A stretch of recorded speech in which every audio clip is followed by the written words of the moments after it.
Kayak gimana?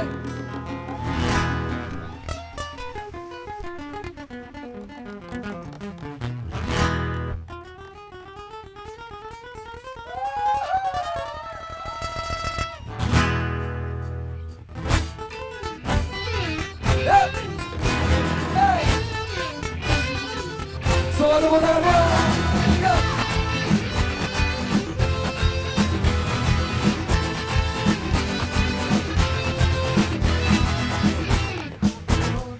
Upon my heart, I will dance like every dance.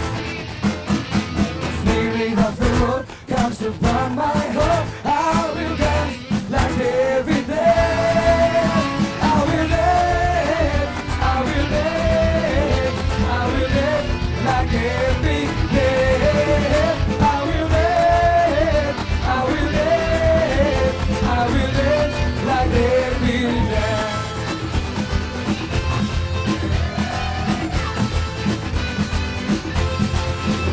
When the spirit of the Lord comes upon my heart, I will dance like every dance. The spirit of the Lord comes upon my heart, I will dance like every dance. I will dance, I will dance, I will dance like every dance. I will dance, I will dance, I will dance like every dance. I will dance, I will dance, I will dance, I will dance like every dance.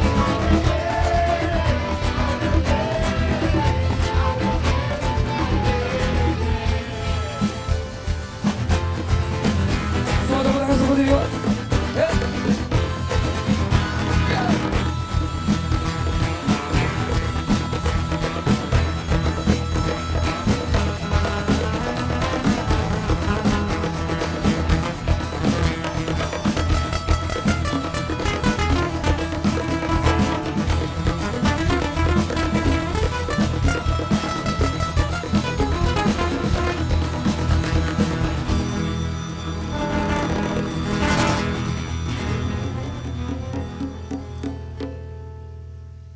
And I will dance,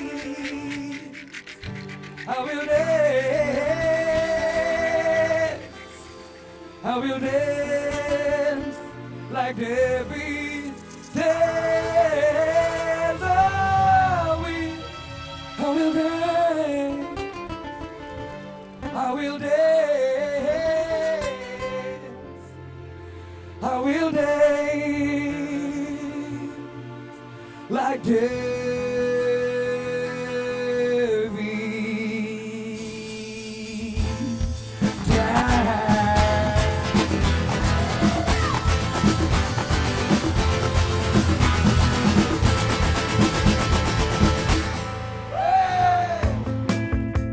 Jumpa kembali di acara Before 30 yang kita nanti-nantikan. Saya Philip Mantova mengucapkan shalom kepada pemirsa. Pemirsa, jam kehidupan setiap manusia diputar hanya sekali. Tak seorang pun tahu kapan akan berhenti. Setiap kita pasti akan mati. Tetapi apakah Anda dan saya siap berjumpa dengan pencipta kita dan hakim manusia yang adil? Coba kita tanya di dalam hati kita, sejujurnya apa jawaban kita? Karena itulah saya persembahkan episode yang satu ini untuk menjawab pertanyaan kita. Jangan kemana-mana, please. Untuk kebaikan Anda sendiri, temukan jawabannya di sini, di Before 30. Ya menurut saya hidupnya ya udah maksimal, cuman kan namanya manusia kan ya pasti kan ada kurangnya. Masih belum. Oh, aku belum maksimal dengan jam kehidupanku. Belum. Kalau puas jelas belum. Maksimal mungkin belum. Belum maksimal sih. saya selama ini masih merasa belum mencapai apa-apa. Mungkin ada beberapa yang belum dimaksimalkan gitu. Saya merasa ya belum maksimal. Kalau sesali Ya pastinya ada gitu. Ada. Ada. Saya rasa belum, Mas. Oh, belum. Saya masih belum mau sih. Masih belum siap. Siap ya, siap. Harus siap. Siap. Mau nggak mau harus siap. Sudah dapat jaminan bersama Tuhan. Setiap semua kesalahanku, misalnya ngerokok dari jadi nggak ngerokok gitu. Pernah saya pergi ke sekolah, itu hari sebelumnya ada rasa tengkar juga sama ayah saya. Sampai besok saya masih belum baikan, cuma ya masih ketemu tetap muka gitu. Nggak lama ya namanya kita nggak bisa tebak kehidupan ya. Saya baru pulang sekolah itu ternyata ayah saya sudah nggak ada.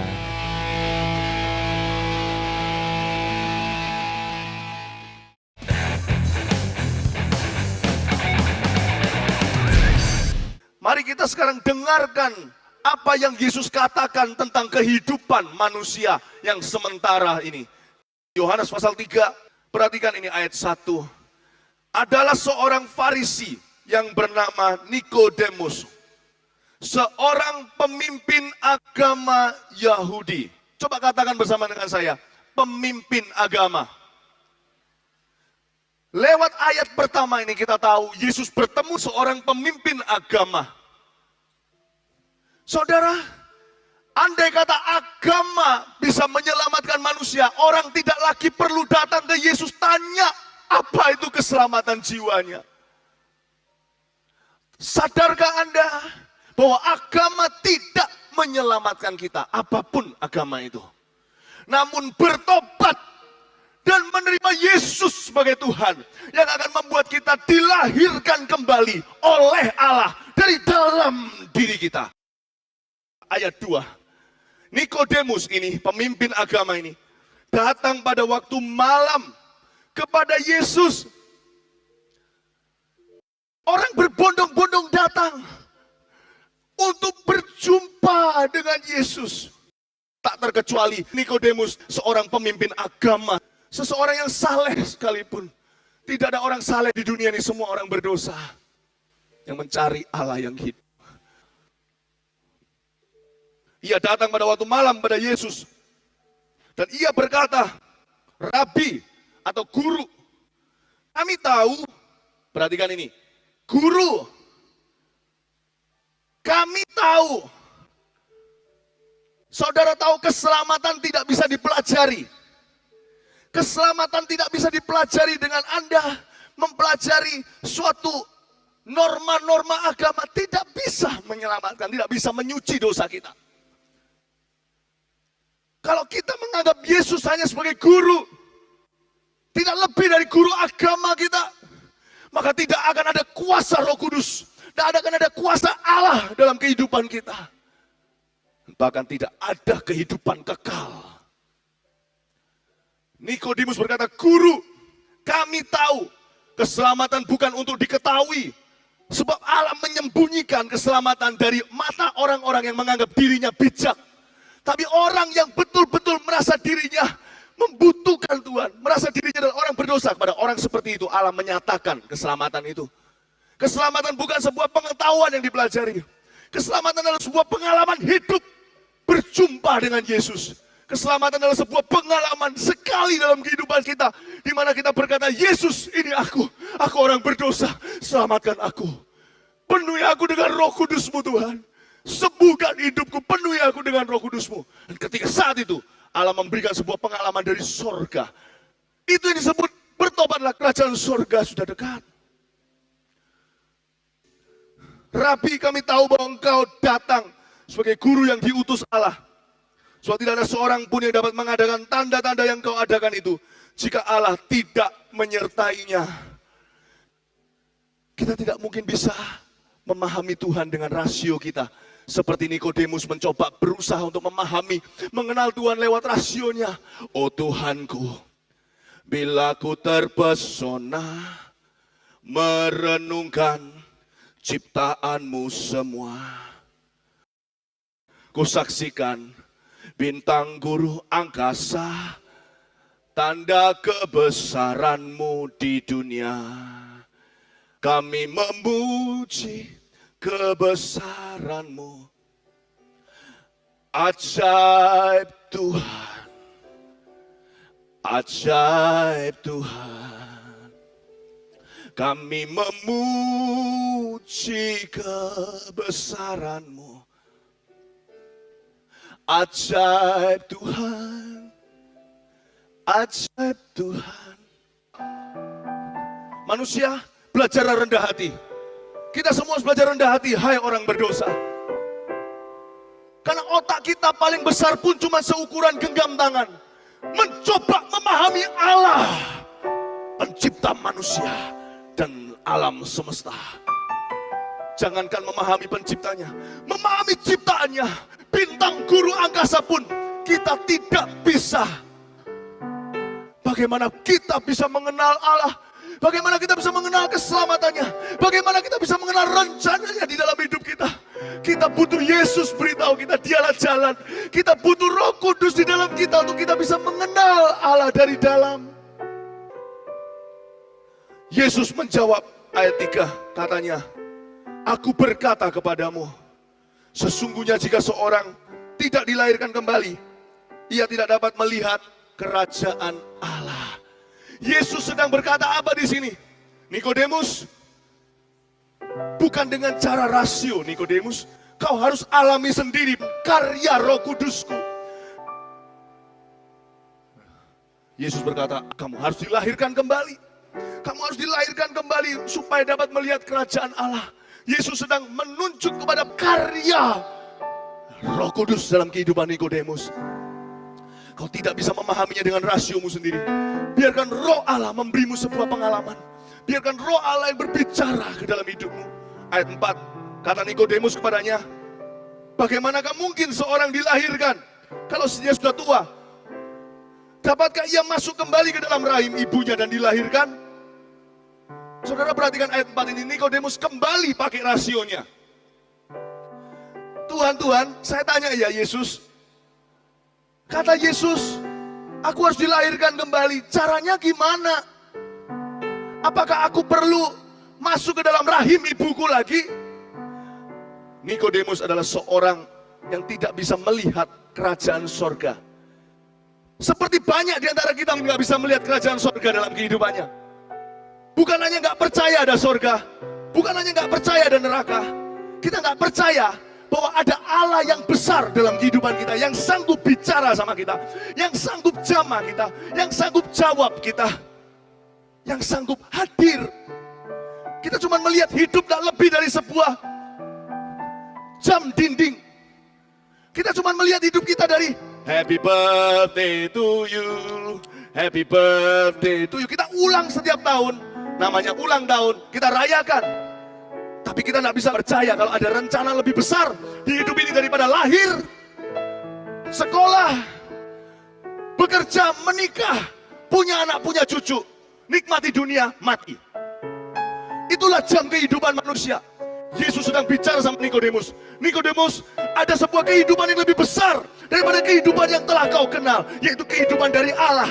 Kau tidak boleh melihat dirimu hanya dari sebuah jam dinding, jam tangan hidupmu, bahwa kau dilahirkan, engkau akan mati, lalu tidak ada rencana lebih besar daripada itu. Tahukah Nikodemus, there is a greater life than this life. Ada kehidupan yang lebih besar daripada kehidupan yang ditawarkan oleh dunia ini. Life from me, hidup dari aku. Nikodemus tercengang mendengar kata-kata Yesus. Lihat ayat 5, jawab Yesus, aku berkata kepadamu, sesungguhnya seseorang tidak dilahirkan dari air dan roh, ia tidak dapat masuk ke dalam kerajaan Allah. Apa yang dilahirkan dari daging, itu daging. Dan apa yang dilahirkan dari roh, adalah roh. Janganlah kamu heran Nikodemus, karena aku berkata kepadamu, kamu harus dilahirkan kembali. Angin bertiup kemana ia mau, dan engkau mendengar bunyinya. Tapi engkau nggak akan pernah tahu dari mana ia datang atau kemana ia pergi.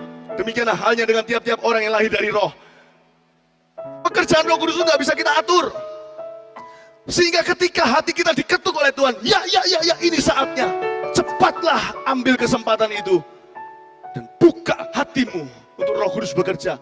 Supaya kau mengenal karya terbesar itu. Karena itu, karya Roh Kudus digambarkan seperti angin yang tidak bisa diprogramkan manusia, tidak bisa distudi, dipelajari.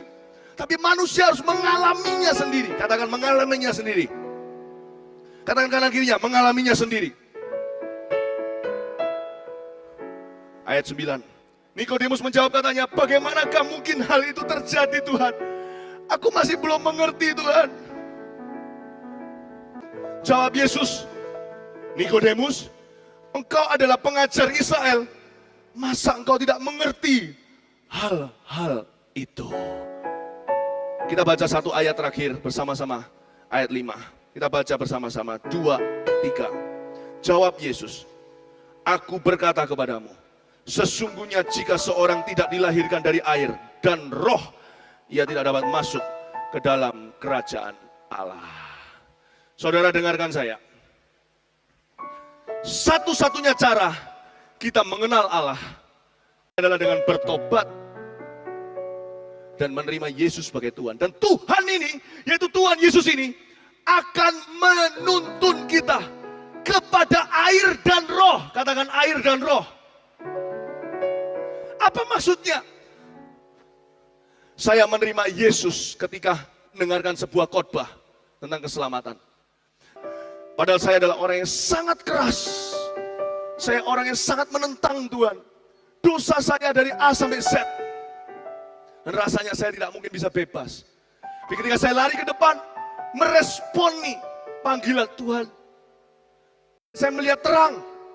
Saya bukan mengada-ngada, saya bukan melihat lampu, saya melihat cahaya. Di balik cahaya itu ada suara berkata, aku Yesus dan aku mencintaimu. Sesudah pengalaman itu ada sebuah dorongan di hati saya. Dorongan kuat sekali untuk saya dibaptis. Semakin saya mencoba menyangkalnya, semakin rasa berat di hati saya. Seperti ada seorang, dan saya tahu seorang itu namanya Yesus, menuntun saya ke air. Kenapa saya dituntun ke air? Karena saya sudah bertobat. Dia tuntun saya ke baptisan karena itu adalah kehendak Tuhan. Ada dorongan kuat sekali. Sehingga suatu hari saya ngomong sama pendeta saya, Om, aku belum tahu banyak tentang Alkitab. Tapi hatiku ada sebuah dorongan untuk dibaptis. Dan sesaat itu pendeta saya bertanya, apakah itu dari hatimu? Iya, saya tidak bisa sangkali. Saya merasakan sesuatu yang saya tidak pernah rasakan dari hari ulang tahun saya. Saya bertobat. Saya tidak takut mengakui dia di hadapan umum. Karena barang siapa yang takut mengakui aku, kata Yesus, dan mengakui firmanku, aku akan malu mengakui dia di hadapan Bapakku dan di hadapan jutaan malaikat kudusku ketika aku datang kembali menghakimi bumi. Tapi barang siapa yang tidak malu mengakui aku di hadapan manusia, aku, Yesus, tidak akan malu mengakuinya di hadapan Bapakku. Ketika itu saya merasakan firman Tuhan di hati saya, baptis, baptis. Saya berkata sama pendeta saya, Om, aku mau dibaptis. Pendeta saya nggak langsung responi saya. Karena mungkin pendeta saya merasa kayak saya ini nggak serius atau gimana. Atau cuma main-main. Saya berkata, tidak Om. Aku sudah bisa membuat keputusan dalam hidupku. Dan ini pertama kali aku membuat keputusan yang paling benar di hidupku. Aku mau dibaptis. Hai Nikodemus yang kukasihi. Bertobatlah. Berilah dirimu dibaptis hari ini dalam nama Yesus. Maka kamu akan menerima Roh Kudus. Bertobatlah. Berilah dirimu dibaptis. Kerajaan surga sudah dekat. Bertobatlah. Berilah dirimu dibaptis, hai orang berdosa. Maka kamu akan menerima karunia Roh Kudus.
Pemirsa, di akhir acara Before 30 ini, mari kita jujur dengan hati kita sendiri.